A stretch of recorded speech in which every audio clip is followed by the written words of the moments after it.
어서 오세요. 반갑습니다. 여기는 참새 예수, 참으로 새로운 예수를 공부하는 신학 교실입니다. 안녕하세요. 홍정수입니다. 오늘은 세례 몇 번 받으셨나요? 이런 이야기로 잠깐 여러분과 이야기를 나누려고 합니다. 부활절 때에 여러분들은 어떤 성경 본문과 씨름하셨나요?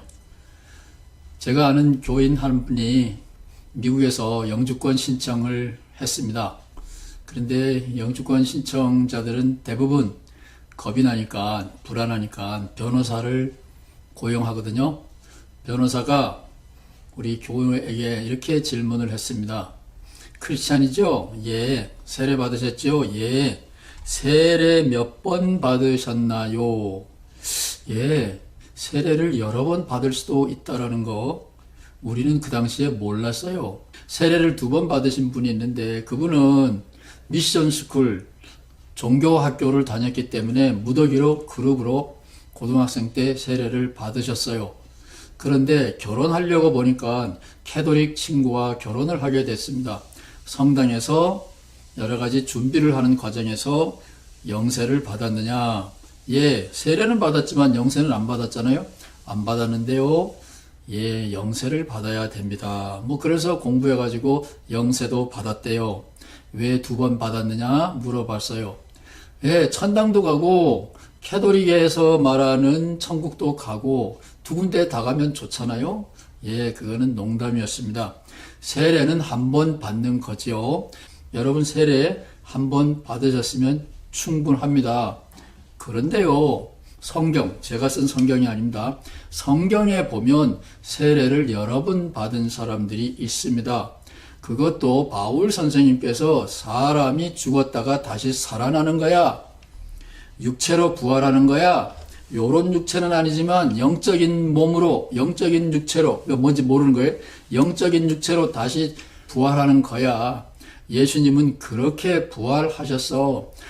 나는 부활하신 예수님을 봤어. 베드로가 예수님을 봤듯이 나도 예수님을 봤어. 막 이러면서 이 바울 선생님이 고린도 교회 이야기를 하는 대목에 세례를 여러 번 받은 사람 이야기가 나옵니다.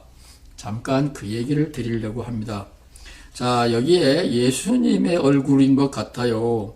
세례 요한에게 세례를 받고 저 뒤에 비둘기가 사랑하는 내 아들이로다, 이렇게 비둘기가 성령이죠. 성령이 함께 하시고 하늘에서 음성이 들리는 것을 옆에 있는 증인들이 들었다.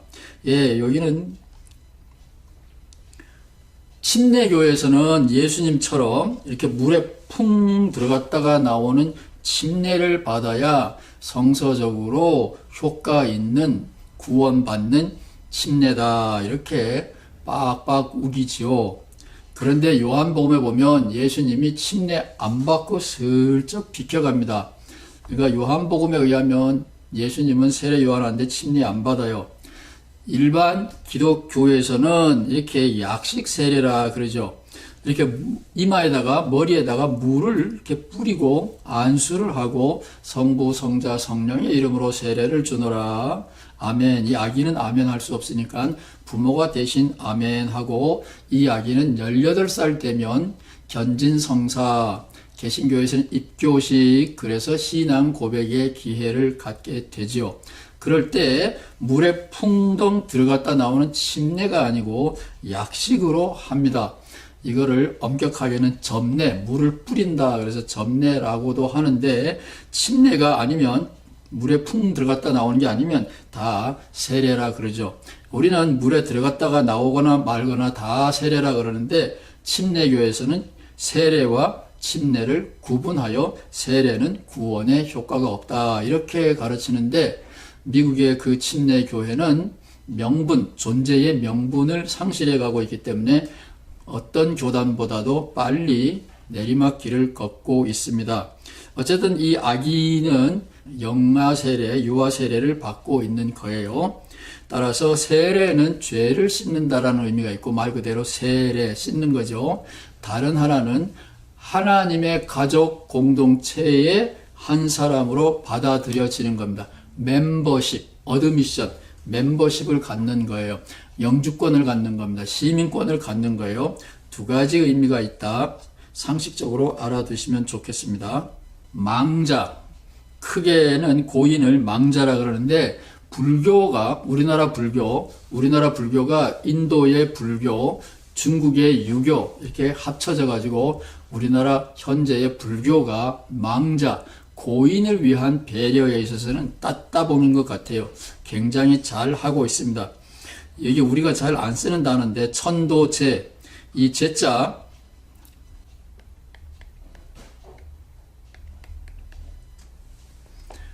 강원도 사람이라 저는 이 제자와 아이 제자 발음상 구분을 잘 못하는데 아이 제자는 불교에서는 스님이 참여해서 중요한 순서를 맡을 때를 제라 그래요. 자이제. 우리가 추도식 하듯이 우리끼리 가족이 집에서 할 수 있으면 제사예요. 그냥 상식적으로 알아두시면 됩니다. 저이제와 자이제는 다 고인과 연관된 종교의식인데 성직자가 맡아서 하느냐 평신도가 하느냐 계급이 확실합니다. 그래서 49제는 아이 제자잖아요. 따라서 이것은 스님이 있어야 되는 종교의식입니다. 망자를 위하여 우리가 뭔가 종교의식을 하는 것을 불교에서는 천도제라 그럽니다. 통칭하여. 천도제라는 말을 여기에 천자는 이 한자하고 상관없어요. 우리가 누구누구에게 추천한다 그러죠. 고인이 저기 구천을 떠돌아 다니거나 열왕, 시왕, 심판관 앞에서 재판을 받거나 그 기간이 종파에 따라서 분파에 따라서 시간이 많이 걸리기도 해요. 이 유교와 불교가 짬뽕이 됐습니다. 그래서 고인이 구천을 떠돌아 다니는 동안에 혹은 염라대왕 앞에 가서 심판을 받는 동안에 중국에서 나온 문화하고 결합이 돼서 배가 쫄쫄 고프대요. 그래서 49일 동안에 계속 맛있는 거 대접하고 공양을 하고 스님은 그때마다 연부를 하고 이 고인이 좋은 영혼, 좋은 편안한 영생복락을 누리게 해달라고 비는 종교의식입니다. 천도제, 좋은, 여기에 도는 이 도자하고, 이거는 온도 도자 그런 건데, 이 도자는 이거하고 상관없이 불교에서는 불법, 불도를 말한대요. 그러니까 부처님의 힘을 빌어서 좋은 곳으로 가도록 추천하는 이 땅에 사는 남은 사람들의 종교의식 그런 건데 그 천도제에는 여러 가지가 있답니다. 통칭해서 부르는 말이래요. 제가 오늘 유튜브 준비하면서 공부를 처음 했어요.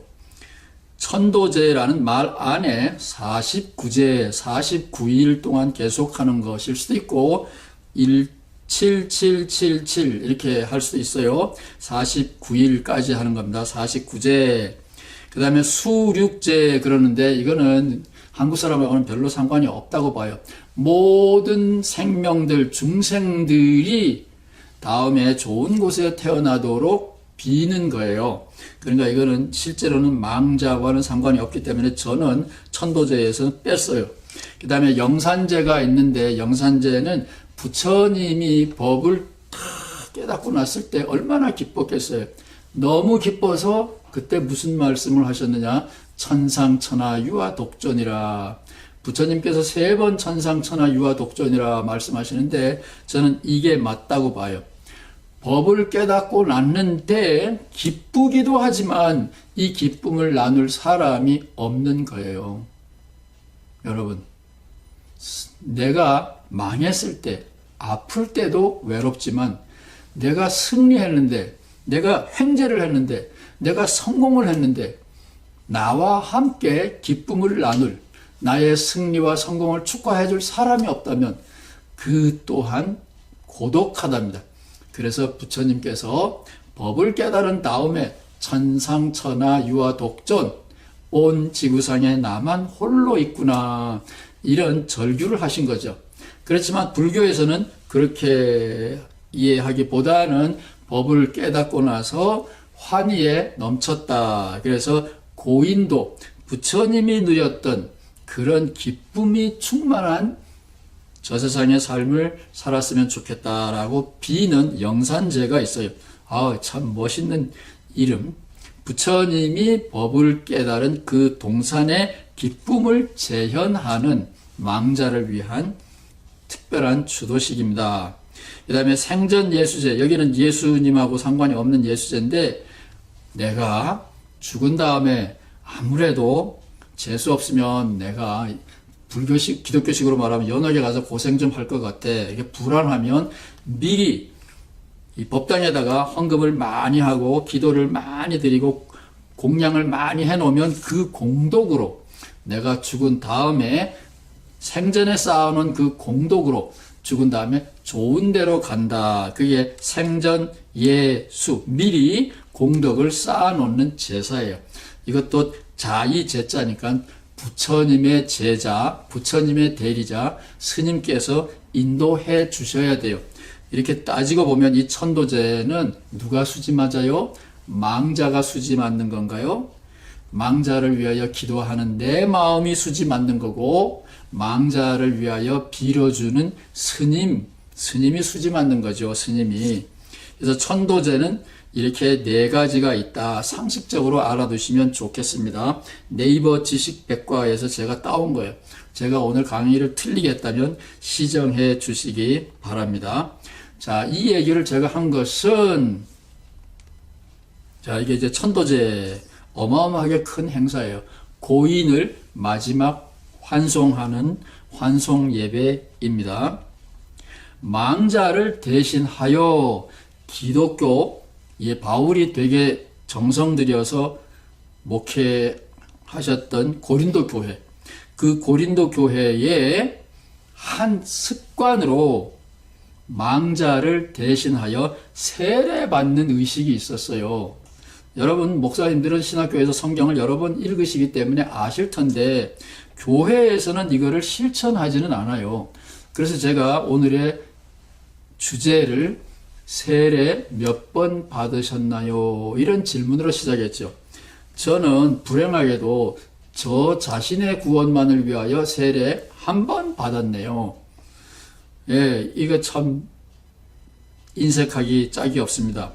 고린도 교회에서 고린도전서 15장 29절에 보면 죽은 사람들이 살아나지 않는다면 죽은 사람들을 위하여 당신들이 세례를 받는 것은 뭐하러 그렇게 하는 겁니까? 죽은 사람이 정말로 살아나지 못한다면 무엇 때문에 그들은, 이 고린도 교회 교인들이죠, 그들은 죽은 사람들을 위하여 세례 받습니까? 예, 학자들은 여기에 그들은 그랬기 때문에 고린도 교회의 비밀 집단 같은 사이비 집단이라고 보기도 하고, 그래서 바울이 내가 부활하신 예수님을 만났다라는 증거로 이 얘기를 하는 거지만, 바울은 망자를 대신하여 세례받는 고린도 교회의 습관을 인정하지 않았다 그러는데 여기 그런 말 없어요. 학자들은 다 지가 하고 싶은 말을 갖다가 저자의 입에다가 갖다가 집어넣는 거죠. 바울은 문제가 있으면 지적을 합니다. 죽은 사람을 위하여 초대교회가, 고린도 교회가 세례를 받고 있었는데 바울은 그거에 대해서 인정하고 있는 거예요.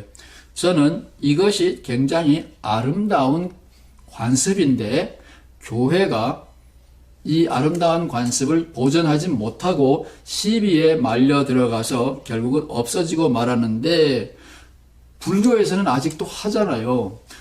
고인을 위하여 내가 이 땅에서 헌금도 하고 법당에다가 절을 하면 내가 위하여 비는 그 고인의 영혼이 좋은 곳으로 다시 이민 간다. 예, 고인에게도 계속 희망을 두고 있는 불교, 참 아름다운 거죠. 고린도 교회가 그렇게 했다는 거예요. 저도 어렸을 때 외할머니 손에서 사랑을 많이 받고 자랐는데, 그 외할머니는 교회 문턱에도 못 가보신 것 같아요. 그래서 외할머니를 위하여 제가 세례를 더 한 번 받을 용의가 있어요. 자, 내가 사랑하는 사람이 예수님을 만나지 못하고 세상을 떠났다. 알고 보니까 예수님을 믿어야 영혼이 잘 된다. 여기 바울 선생님은 육체가 다시 부활하여 심판받을 때를 대비하여 그 영혼을, 예를 들면 할머니의 영혼을 위하여 내가 세례를 받는다. 바울은 지금 그렇게 알고 있는데 동양에서는 오래전부터 육체 부활하고 상관없이 고인의 영혼이 잘 되게 비는 많은 의식이 있었다. 예, 이것을 확실하게 짚고 넘어가려고 그러는 거예요. 그래서 제가 불교 신자라면은 외할머니의 영혼을 위하여 지금이라도 전도제를 바칠 수 있겠지만 기독교인이니까 고린도 교회에서 했듯이 세례를 받을 수도 있겠다. 그런 생각을 해 봅니다. 그냥 생각에 그걸 한다라는 얘기는 아닙니다. 두 번째, 루터 당시에 16세기에 교회 안에서는 여러분 이런 말 들어보셨죠? 면죄부, 죄가 없어진다. 그런 증, 헌금을 많이 내면 내가 내 이름으로 헌금을 많이 내면 내 죄가 용서되고, 제가 외할머니 이름으로 헌금을 많이 하면 외할머니 영혼이 지옥에 있다가 뿅 해서 천국으로 간다. 그래서 면죄부의 기능이 점차적으로 확대되고, 지금은 모든 교회가 면죄부, 죄 용서의 권한을 가지고 있지만 죽은 사람의 죄를 용서하는 것은 교황만 가지고 있다. 그래요. 그래서 얼마 전에 갈릴레오를 천당 보내는 일을 교황이 하셨죠. 갈릴레오가 세상을 떠난 지 한 400년 지난 다음에. 그래서 오늘날 교회나 캐톨릭 교황은, 물론 캐톨릭 교회도 마찬가지예요, 죄 용서의 능력을 가지고 있다. 그러는데 엄격하게는 교황이 죄를 용서하는 게 아니라 하나님이 죄를 고백한 우리의 죄를 용서해 주는 것을 대신 선언한다. 신학적으로 보면 그렇게 해야 맞아요. 그런데 지금도 고린도 교회의 습관을 시행하는 교회가 있어요. 심심한 사람들은 위키피디아 인터넷에서 찾아보면 있습니다. 죽은 사람을 위하여 대신 세례 받는다. 예수님이 우리를 위하여 대신 죄값을 치렀다. 대속이죠. 대세, 망자를 위하여 내가 대신 세례를 받을 수도 있고, 고린도 교회처럼. 위키피디아에는 없는데 제가 개척교회의 모범을 찾아보다가 본 자료에 의하면 몰몬 교회에서는 친구를 위하여서도 대신 세례를 받더라고요. 망자를 위하여 세례를 받고 감사헌금을 받으면 교회 비즈니스도 잘 되지 않을까요? 법당에서 각종 천도제를 지내면서 법당이 수입 잡듯이, 수입 잡는 것은 나쁘지만 저는 망자를 위하여 혹은 내 사랑하는 친구를 위하여, 그 친구 영혼이 천국 갔으면 좋겠는데 그 친구는 예수님을 근처에도 오고 싶어 하지 않으니 통지를 하는 거예요. 내 사랑하는 친구 모나미야, 내가 4월 19일 날 너를 위하여 성부, 성자, 성령의 이름으로 세례를 받는다. 그런 줄 알고 너는 착하게 살다가 편안하게 저 세상에서 만나자. 몰몬들은 죽은 사람을 위하여 세례받을 뿐만 아니라 친구를 대신하여서도 지금도 세례를 받습니다. 몰몬 교인들은 세례 여러 번 받은 사람들이 많이 있는 거예요. 나를 위하여 한 번, 외할머니를 위하여 한 번, 모나미 친구를 위하여 한 번, 히틀러를 위하여 한 번, 이러다 보면 세례 4번 받겠네요. 세례 감사헌금 4번 했으니까 나는 곁다리로도 튼튼하게 잘 갈까요? 어쨌든 이런 일들이 불교에도 기독교에도 사람들의 영혼을 편안하게 해주고 유족들의 마음을 편안하게 해주기 위하여 종교가 의식을 많이 개발했답니다. 종교가 의식을 많이 개발한 것은 문제가 없는데 이게 문제지요. 디모데전서 6장 10절, 옛날에는 바울 선생님이 직접 쓴 거라 그러는데 요즘은 학자들이 바울 2세가 썼다 그래요. 누군지는 모릅니다. 돈은 일만악의 뿌리다. 돈을 사랑하는 것이 모든 악의 뿌리입니다. 야, 권력과 돈을 사랑하는 것 참 불쌍하죠. 대통령이 됐으면 명예를 남길 생각을 안 하고 돈을 탐낸다. 저는 그 오묘한 경지를 죽었다 깨도 이해를 못하겠어요. 목사님이 되고 교수님이 되고 감독님이 됐다. 명예롭게 살다가 가지 돈을 탐낸다. 저는 상상이 안 갑니다. 돈을 따라다니다가 길을 잃고 신앙을 떠나서 결국 격심한 고통을 겪은 사람들도 있습니다. 요 말이 애매하죠. 몇몇 사람들은 그런데 돈을 사랑하다가 길을 잃고 헤매는 것이 아니라 갈수록 더 잘 되는 사람들이 너무 많아요. 그래서 디모데 전서를 쓴 사람이 누군지는 모르지만 그런 사람이 더러 있습니다. 요거 좀 수상하죠? 그러니까 빠져나갈 구멍을 만들어 뒀나요? 그래서 이 악랄한 기독교 지도자들이 돈을 사랑하는 것은 어떤 사람에게는 지옥 가는 고통에 이르는 함정이지만 현명한 사람은 돈을 사랑하고도 룰루랄라 행복해질 수 있어. 뭐 이러는 것 같아요. 그런데 달라이라마 선생님이나 행복의 교과서를 쓴 리차드 레이어드의 글을 읽어보면 디모데 전서 6장 10절에 있는 말씀이 맞아요. 돈이 늘어난다고 행복이 늘어나는 것은 아닙니다. 그런 일만 아니라면 저는 불교의 천도제나 기독교에서 혹은 몰몬교에서 사랑하는 마음으로 고인을 위하여 지금 내가 세례를 받는 우정의 의식은 굉장히 고상한 관습이었다고 저는 말하고 싶습니다. 처음 질문을 다시 해볼까요? 세례 몇 번 받으셨어요? 얌체처럼 나 하나 구원받으려고 한 번만 받으셨나요? 저도 한 번만 받았어요. 앞으로 누가 나 세례 여러 번 받았어. 욕하지 마세요. 아름다운 우정의 행동이었다고 목에 힘주어 말하고 싶습니다. 우정 변치 않으시기를 바랍니다.